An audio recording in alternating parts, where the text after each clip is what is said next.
Hi mga kalakwatsera! Ngayon ay nasa Cebu tayo. Check natin itong big hotel. So, ang room ko is nasa 5th floor and swerte, in-upgrade nila yung room ko into the deluxe room. So, supposedly, 1 queen size bed lang po yung dapat room ko. But, eto na nga.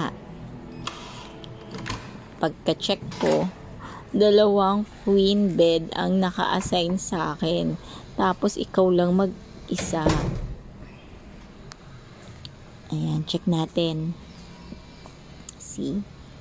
Ang haba ng room. And, ito naman po yung aking CR. Okay, complete. Yan, complete yan. And, ito naman yung view ng aking room outside. So, katapat ko yung Park Mall. Ayan, and malapit lang din ito sa SM. Rate 5 out of 5.